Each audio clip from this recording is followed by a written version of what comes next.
Om Tat Sat. Welcome to Gyan Bhakti. We are currently studying the scripture Mysticism of Ramayana.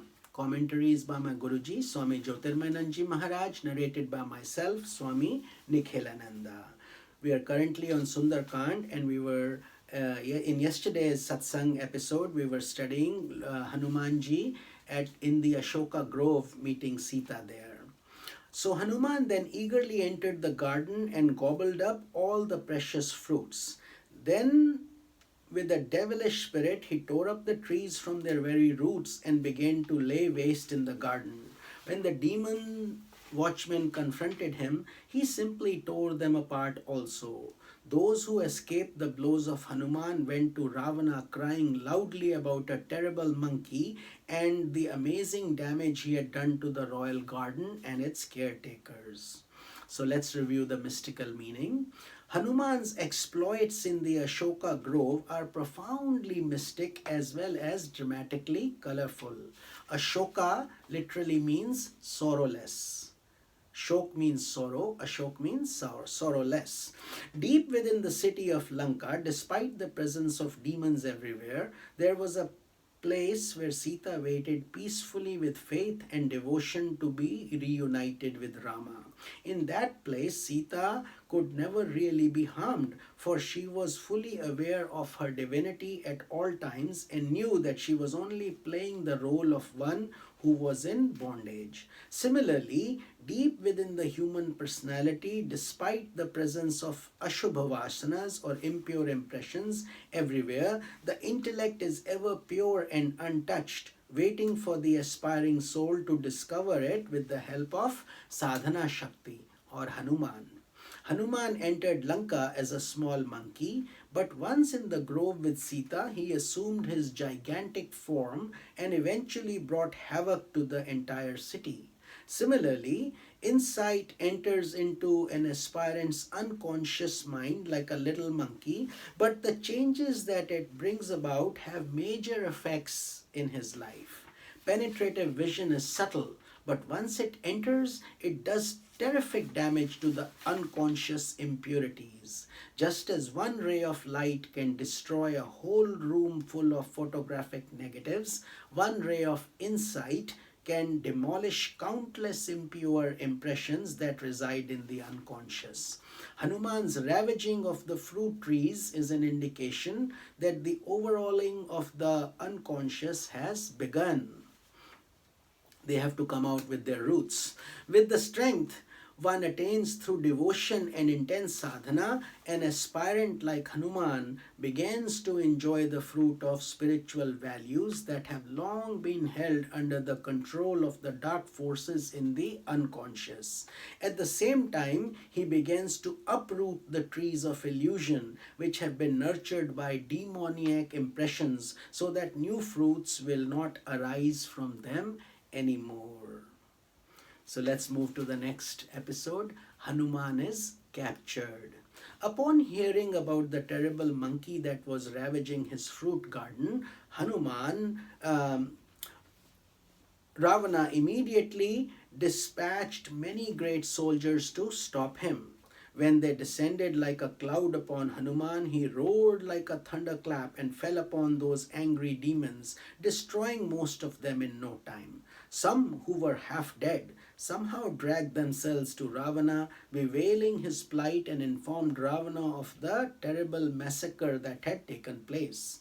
Ravana then sent one of his sons, Akshay Kumar, along with an army of many heroic demons to fight Hanuman. When Hanuman saw that coming, he uprooted a mighty tree. Using that tree as his weapon, he swiftly destroyed Akshay Kumar and most of his army. Again, those who had escaped went crying to Ravana in despair. Hearing about the death of his son, Ravana became furious. This time he sent Meghnath, his eldest son and most powerful son, the crown prince, to confront Hanuman. O son, Ravana told Meghnath, do not kill that monkey. Just tie him up and bring him here so that I can determine who has sent him to torment us. When Hanuman saw Meghnath approaching, he roared more ferociously than ever and smashed his chariot with a huge uprooted tree. Although the mighty tree crushed the chariot, the horses and the driver Meghnad had acted quickly and jumped out of the chariot in the nick of time. A terrible fight then ensued between Hanuman and Meghnad. At one point, Hanuman gave such a mighty blow to the chest of Meghnad that this great demon warrior became unconscious. However, Meghnad soon regained consciousness and began to fight again, but he could not vanquish Hanuman with any of the martial skills he employed. Finally, Meghnad remembered the celestial weapon that he possessed, known as Brahmastra, and discharged it against Hanuman. Although aware that he was fully immune to the power of that weapon, Hanuman made it appear that he had come under his control. He allowed himself to fall as if unconscious upon a crowd of demons, thus killing hundreds of demons by the mere weight of his body. As a sport, he then allowed Meghnad to tie him up with a rope of snakes known as Nagpash and put them into a cage. Hanumanji was put into a cage. In so doing, Hanuman hoped he would be taken to Ravana so that he could get a closer look at the inside of the central palace and the strength of the enemy forces. When the demons heard that Hanuman was being dragged through the courts in bondage, they all rushed to see him. When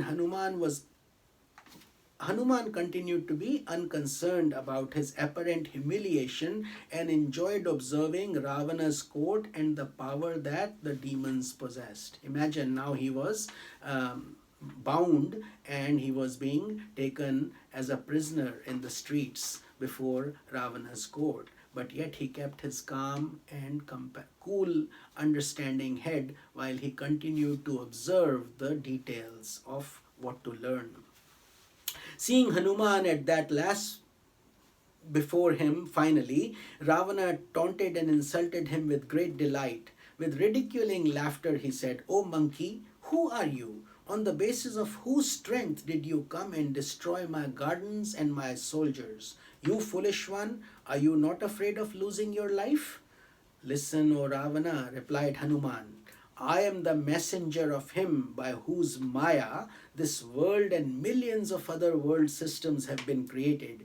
It is he who incarnates from time to time to destroy demons like you.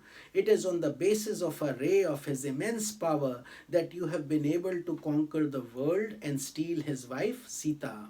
Your son has bound me with a rope of snakes, but I am not ashamed of being bound. All that I want to do is to accomplish the mission of my Lord. With folded hands I entreat you, O Ravana, give up your pride and delusion and become a devotee of Rama. Then, installing Rama's lotus feet in your heart, rule Lanka for a long time without any obstruction." Though Hanuman spoke words of wisdom that were filled with devotion, dispassion, and spiritual understanding, the conceited Ravana simply laughed at Hanuman and commanded the demons to swiftly kill him. At that moment, Vibhishana came into the royal court. Bowing his head in reverence before Ravana, he requested that Hanuman not be killed because he was only a messenger, but that some other punishment be given to him. Of course, in so saying, Vibhishana did not reveal the fact that he was internally, secretly friendly with Hanuman. Ravana finally agreed and declared, "May it be so. Let us mutilate this monkey instead of killing him. A monkey loves his tail more than anything. So let his tail be wrapped with rags and dipped in oil and then set on fire. With his tail burnt up, he will go back to his master and bring him here to revenge upon us. Then I will see what type of glorious master he is." So with this, we conclude our satsanga for today. We will see you in tomorrow's satsang. This is Swami Nikhilanand. Om Tat Sat.